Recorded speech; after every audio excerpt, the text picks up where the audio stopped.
Well, good evening everybody. Carrying on then into the next part of this article by Leo and Drizin. Let me just recap by reading the last paragraph of the previous video so that everybody's back up to speed. On the rare occasion when a true perpetrator comes forward to implicate himself and exonerate the innocent false confessor, such claims are rarely believed by police and prosecutors, who have a vested interest in maintaining that they arrested, prosecuted, and convicted the right person the first time around, and typically only credited when an overwhelming amount of independent evidence makes acknowledging the false confessor's innocence unavoidable. This too is rare. It is only in a small minority of cases, then, that the factually innocent defendant even has the opportunity to prove indisputably that his confession was false. The external circumstances that allow a suspect to do so are fortuitous, since an innocent suspect, who is rarely accused and then made to falsely confess, has no control over whether these independent circumstances, such as physical impossibility, scientific evidence with which to exonerate, etc., are present in his particular case.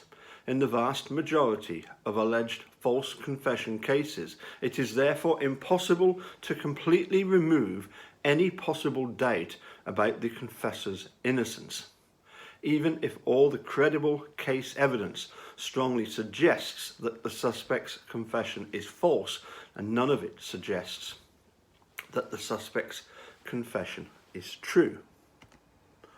As a result of our extremely conservative bias for case inclusion in this article, we have excluded dozens of disputed confessions in which we believe a majority of neutral observers with access to the evidence re-reviewed would have unequivocally judged the confessor to be innocent. However, we have chosen to include only those cases that meet the high standard of proven false confession in order to head off the potential criticism that one or a few of the cases in our study might involve true confessions from the guilty rather than false confessions from the innocent. We believe that such criticism has the potential to be helpful if it is based on a genuine attempt to correct errors or oversights in the system. If, however, such criticism is motivated by ideological advocacy and is based on false and misleading assertions, distortions of facts, statements presented out of context, or indefensibly selective presentation of case materials, then it has the potential to be more damaging than helpful. For such criticism of aggregated case studies, even when it is erroneous, diverts attention away from the goal of improving our understanding of the causes of and solution for the miscarriage of justice problem in America. Such criticism may have the negative effect of focusing attention on the merits and demerits of a small number of individual cases, and thus shifting the academic and policy discussion away from the larger patterned causes and consequences of interrogation-induced false confessions and miscarriages of justice in the American criminal justice system. To avoid such criticism, this article includes only cases in which the falsity of the interrogation-induced confession is beyond reproach. The Leo and Ofshe study reported on 60 false confession cases, 34 of which were classified as proven false confessions in the post-Miranda era. Like Leo and Ofshe, this article limits its attention to only those false confessions cases occurring in the post-Miranda era. That said, the vast majority of interrogation-induced false confession cases included in our study have occurred in the last decade, though this may not be that surprising given the direct relationship between advances in DNA technology and exonerations of the innocent. In order to avoid duplicating efforts with the Leo and Ofshe study, this article excludes from its cohort of proven false confession cases included in the Leo and Ofshe study. The 125 proven false confessions reported and analysed in this article therefore represent a completely new cohort of proven false confession cases in the post-Miranda era. Like Leo and Ofshe, we have gathered data on our cases from the electronic and print media, a fertile source of data for the study of wrongful conviction, as Dan Givelber has suggested. Where possible, we have accumulated additional case materials such as interrogation transcripts, police reports, trial transcripts, and published appellate court decisions,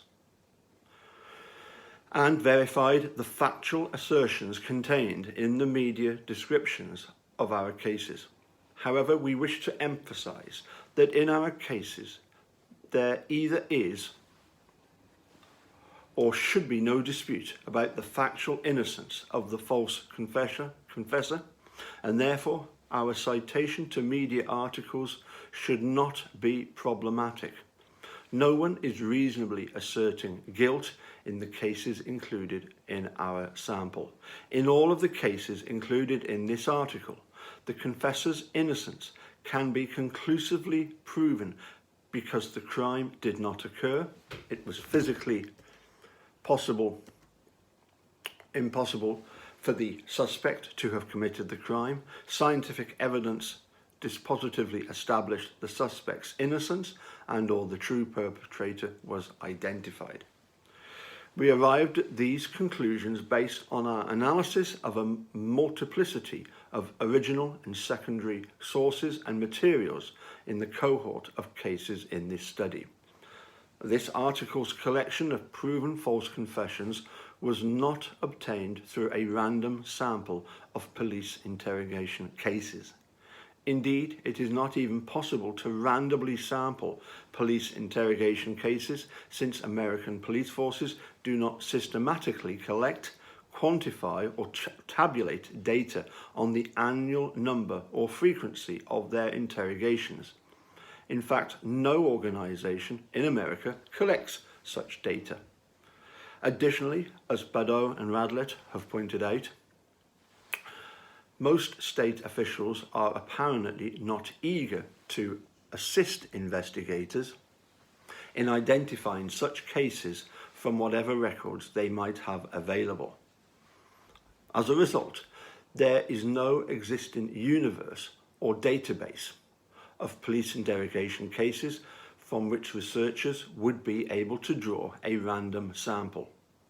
Moreover, even if such a database existed, it would make as much sense for someone studying the cases and consequences of interrogation-induced false confessions to randomly sample police interrogations as it would for someone studying the causes and consequences of lung cancer to randomly sample healthy individuals. The appropriate universe of cases for this study is interrogation-induced false confessions, not all police interrogations.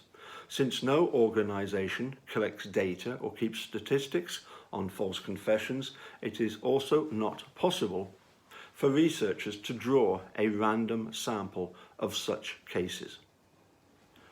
For the same reasons, scholars do not know how frequently interrogation-induced false confessions occur, or how frequently or what percentage of interrogation-induced false confessions lead to the wrongful conviction of the innocent.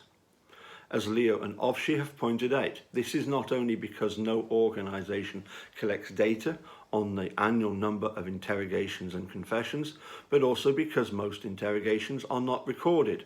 thus preventing researchers from obtaining an objective record of the cause of the disputed confession. It is therefore difficult, if not impossible in some cases, to authoritatively determine the underlying truth or falsity of the confession. Until these barriers are overcome, researchers will not be able to provide a scientific or authoritative estimate either of the frequency of interrogation-induced false confessions or of the rate at which they lead to miscarriage of justice.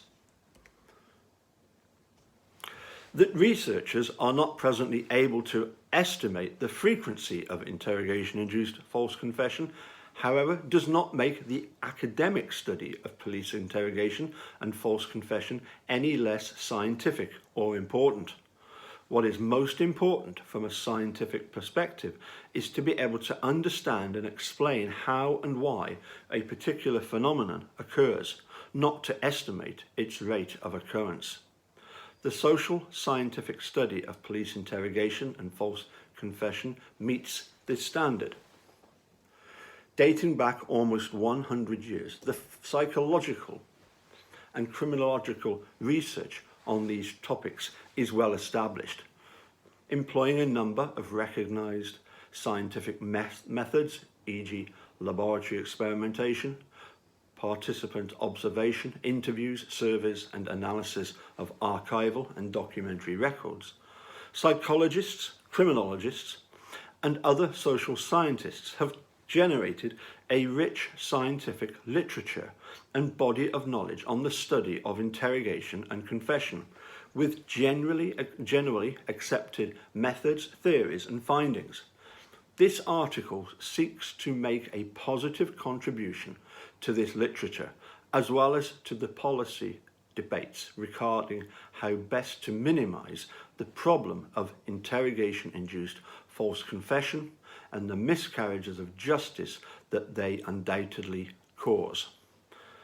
Okay, that concludes section 3. This is obviously video number 7, but next one, number 8, will start at section 4, false confessions and case outcomes, quantitative trends. But we'll do that next time. Okay, keep them nice and short. Thanks for tuning in. Catch you again soon. Bye for now.